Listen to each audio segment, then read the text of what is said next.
For months, Vladimir Putin and his cronies have been trying to tell a different story about the Ukraine war. That war is a tale of two sides, Russia being massive, dominant, and on the verge of victory, while Ukraine is crumbling before the first side's might. Ukraine must declare peace under whatever terms Russia offers, Putin wants the world to believe, or Russia will just run roughshod over the rest of the country. It's a nice little fantasy for Russia that Putin has concocted, but it in no way reflects the reality of the war. That reality is that Putin's front line is collapsing, as the Russian army is the one that's breaking apart. None of this is going according to Putin's plan, which was to fool anybody who would listen into thinking that Russia's multi-front assaults on Ukraine were leading it to gaining ground at record-breaking rates. The fall of several cities, including Pokrovsk, Siversk, and Kupiansk, have been claimed by Russia, several on the eve of US envoys traveling to Moscow earlier in December. Those claims were all designed to feed into a false narrative that Russia is on the front foot, and all Ukraine can do is try to weather the non-stop storm as its defenses falter. What's really happening is that all three of those cities still stand. Ukraine is even gaining ground in some of them. Russia is trying to build this false narrative of constant advancement because Putin believes that the leverage such city captures provide can make him a powerhouse in peace negotiations. Putin can claim that Ukraine's defenses have crumbled as long as he is able to maintain his lies, and plenty of people are aware of what Russia's leader is doing. One of those people is Colonel Yano Merk, who is the Estonian Defense Forces Chief of Staff. On December 15th, Merk said, "Information operations and domination in the cognitive domain are aimed at influencing the West and the United States. The goal is to create a false narrative that Ukraine's front is on the verge of collapse." Merk adds that Putin's goal is to convince the collective West, and especially the US, that there is no reason to support Ukraine anymore. The West tried and Ukraine failed, so the West may as well shore up its losses and pull all of the support that it's giving to Ukraine. If that doesn't happen, the US and Europe will lose more money as Russia is on the verge of victory. Putin's secondary goal is to use the supposed leverage he has gained from all of Russia's supposed advances during peace negotiations. Putin himself said as much through a Kremlin mouthpiece named Yuri Ushakov earlier in December.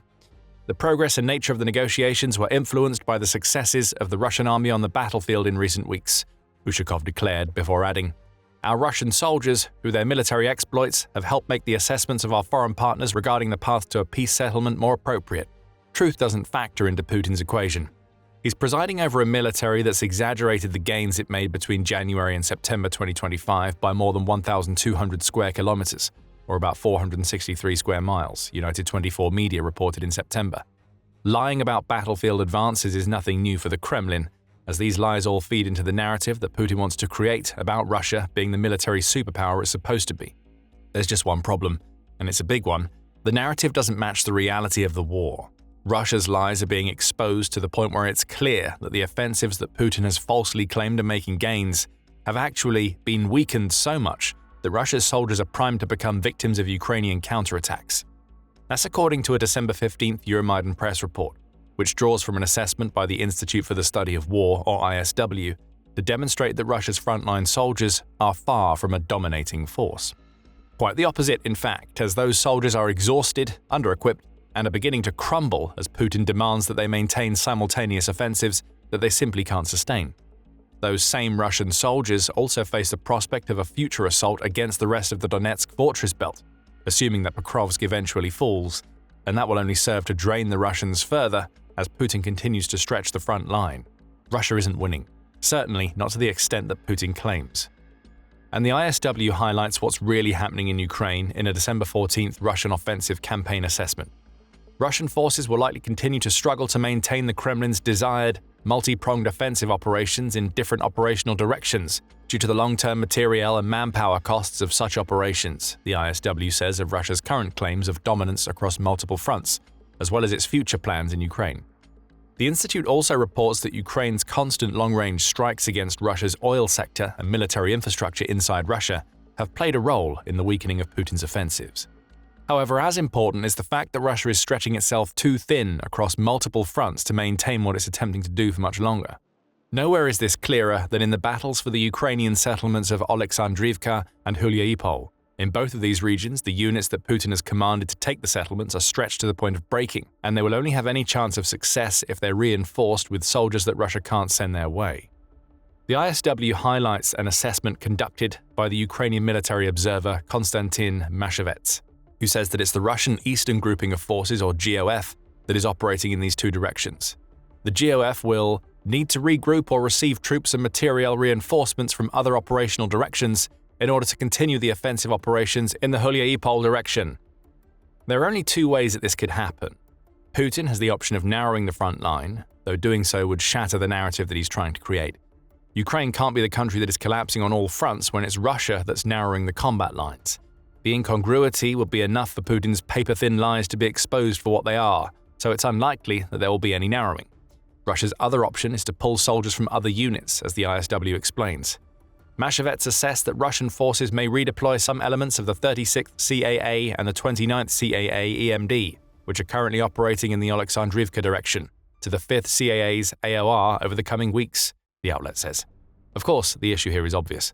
Putin would be robbing Peter to pay Paul. In other words, Putin has to further weaken Russia on the Alexandrivka front if he wants to maintain the strength of Russia's current assaults in the Logistical direction. And that is a microcosm of the problems that Russia now faces across the entire front that it created. That front had grown to around 1,250 kilometers, or nearly 800 miles, by September of this year. Every mile sees Russia attempting assaults against well-defended Ukrainian positions, resulting in an 800-mile meat grinder that US Secretary of State Marco Rubio claimed has churned through 100,000 Russian soldiers during the first half of this year alone. The number will be much higher now, perhaps double or more, which only feeds into the thinning problem. Russia can't keep losing soldiers at this kind of rate while maintaining such a massive front line. Something has to give. Putin isn't going to accept that, which has resulted in the false narrative that the Kremlin is spreading about Ukraine. Dargans calls out this narrative for what it truly is in a December 15th article, where it said that Russia has been reduced to demanding the territory that it wants from Ukraine because it knows that it can't take that territory by force. A sharp increase in troops and equipment would be needed for Russia to turn what are still very limited advances into operational success, and neither is forthcoming at anywhere near the rate that Russia needs. Russia could achieve operational success in isolated areas by narrowing the front, as mentioned earlier, but that would undercut the Russian narrative and could also offer more opportunities for Ukraine to both reinforce defenses and launch counterattacks. Russia is in a no-win situation here, and that situation has arisen due to several issues, of which Putin's intense desire to prop up a narrative that isn't reflective of the battlefield truths is just one. Another of Russia's issues, and one that we just hinted at, is that the country's logistical networks aren't holding up inside both Ukraine and Russia. Logically, a lack of logistics means that supply lines crumble, which manifests in the troop and equipment shortages that we've already touched upon. Let's revisit Kupiansk for a moment. You may remember that city as one that Russia claimed to fully control just days before Putin was set to meet US envoys in Moscow. That makes Kupiansk a key part of the narrative that Putin is pushing, yet it's also a city that is dealing with supply line issues that reverse that narrative. On December 14th, the Kyiv Independent reported that Ukraine's 429th Separate Drone Regiment, which is also known as the Achilles Regiment, has confirmed the destruction of a pipeline that Russia has been using to transport soldiers and equipment to Kupiansk. The pipeline was described as a safe route that allowed Russia to build up strength while bypassing Ukrainian fire. Now it's been destroyed, and Russia's supposedly conquering forces in Kupiansk are feeling the pain. Ukraine has encircled up to 200 of those soldiers in the city and is launching counterattacks in Kupiansk that are resulting in hundreds of casualties for Russia. We've published an in-depth report on the Kupiansk situation on the channel, so check that out if you want to learn more. This Kupiansk catastrophe highlights just how weak Russia's claims of gains are. Even in cases where Russia has made something resembling the gains that Putin claims, those gains rely on shaky logistics to have any chance of being maintained. As soon as a link in the supply chain is destroyed, as just happened in Kupiansk, Russia's gains are reversed, and Ukraine comes roaring back against exhausted Russian troops that have no chance of being resupplied. Shift the lens to Russia itself, and we discover that its logistical problems aren't limited to occupied Ukraine. In a December 12th piece for Riddle, Jeff Horn writes that Russia's railroads are on the decline. While not immediately apparent as a big issue, the reason this matters is that Russia's rails are key to everything the country transports, both domestically and in the context of the Ukraine war. The Russian state has long considered transport, especially the railroads, fundamental to its security, Horn writes. And there's a good reason why. Millions of tons of cargo, including equipment that is essential to Russia's war effort, is transported through Russia and into other countries via rail every year. The health of Russia's railway serves as a barometer for the health of the entire country, Horn says. and those railways are in critical condition. Horn highlights the plight of Russian Railways, or RZD, which is the state-owned joint stock company that monopolizes Russian rail. That monopoly isn't looking so hot, and the figures prove it. By August 2025, profits had plummeted to 2.7 billion rubles, a 96% decline. By October, the company was officially posting losses. Western sources report that RZD is now carrying roughly $51 billion in debt, with no clear resolution in sight, Horn writes. This is a company that had consistently been profitable before Putin launched the Ukraine invasion, and this decline in fortunes tells us that RZD is moving less cargo. Wagon idle rates are high.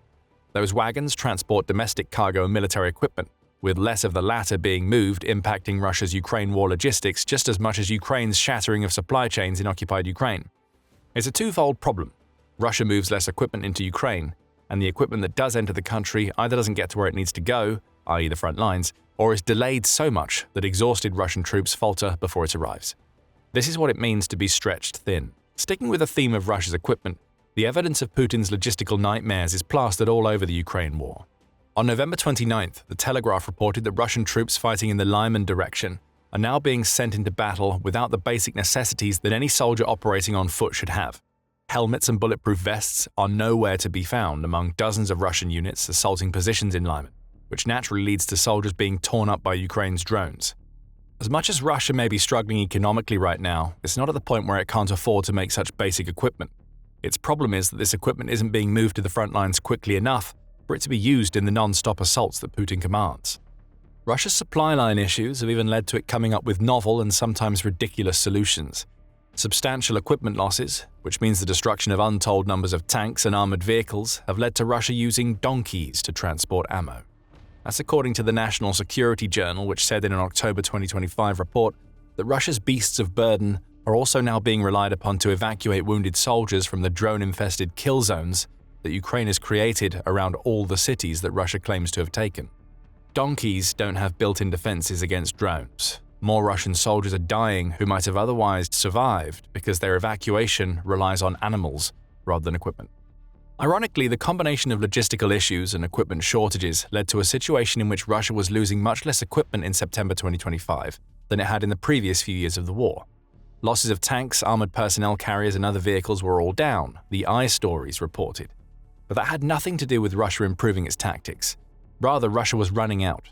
There are suggestions that Russia is accumulating equipment on its home turf, though accumulating and utilizing are two very different concepts.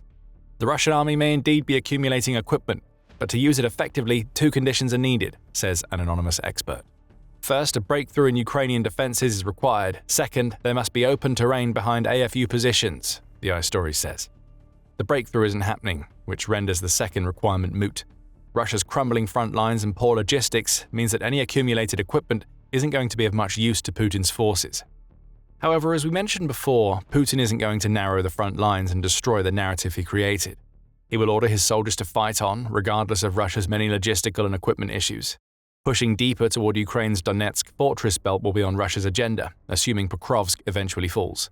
However, that belt will see Russia's forces come up against even sterner defenses than those they've faced in a city that they've been assaulting for 18 months, and Russia simply isn't prepared for that fight, with its military being in the state it's in right now. Mashevets assessed that offensives against the fortress belt's Slovyansk and Kramatorsk strongholds would require the Russian military command to fully commit troops and materiel from the western, southern, and central GOFs, and that Russian forces will not be able to get distracted on other directions, such as the Veliki Burlik or Orikhiv directions, the ISW says in its campaigning report. Again, we see the need for a narrowing of the front lines that Putin isn't going to address. Combine this refusal to narrow with existing problems with Russia's defense industrial base and domestic economy, and you get a recipe for disaster when or if Russia takes Pokrovsk and tries to push on. Russia's Pokrovsk woes offer a taste of what awaits the country's exhausted forces when and if they attempt to take the rest of the fortress belt. In October alone, Ukraine scored around 25,000 confirmed drone kills against Russia, most of which took place in the Pokrovsk direction, the Moscow Times reports. David Axe, who is the author of the Trench Arc column, says that Russia lost around 100,000 soldiers in the push for Pokrovsk between January and September of 2025 alone, and there will be many more thousands who died or were injured in Pokrovsk during the months before the beginning of this year. And now Putin is gearing up to tackle the rest of the fortress belt, a belt that contains two more major cities, both of which are fortified as well as, if not better than, Pokrovsk. Plus an untold number of settlements and miles upon miles of mined land, drone-infested kill zones, and everything else that needs to be navigated before the assault on the fortress belt can begin in earnest. Russia's losses in Pokrovsk are going to look meager by the end of the fortress belt campaign. That's assuming that Russia's exhausted troops could even bring that campaign to an end, which is looking highly unlikely, according to United 24 media. In a December 9th report, the outlet said that the Donetsk region is now a dense network of military fortifications that stretches for dozens of kilometers, as clearly shown on maps. These lines of defenses are layered across the region, many of them positioned on higher ground. Russia's forces would have a hard time pushing through these Donetsk defenses if they were as strong as Putin claims them to be.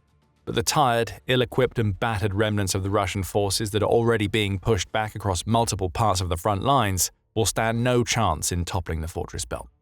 Certainly not inside any sort of time frame that would prove Putin's claims of Russia's inevitable victory to be true. At the current pace, it would take at least another 2 years and hundreds of thousands more lives, along with thousands of pieces of equipment, to overcome the fortress belt, United 24 media says. And that's assuming that Russia can maintain the strength of the assaults we've seen up to this point. With the country's laundry list of issues, that doesn't seem possible. A Russian military that is breaking apart isn't a military that's going to support the Kremlin narrative. The fortress belt might end up being the rod upon which the Russian military's back breaks. We've touched on what lies in store for Putin's exhausted forces beyond Pokrovsk. If you want to find out more about how difficult it will be for Russia to take Donetsk, and thus the Donbass that Putin is demanding that Ukraine cede, check out our video. And if you enjoyed this video, be sure to subscribe to The Military Show for more coverage of the real situation in Ukraine that Russia wants to conceal. And thank you for watching.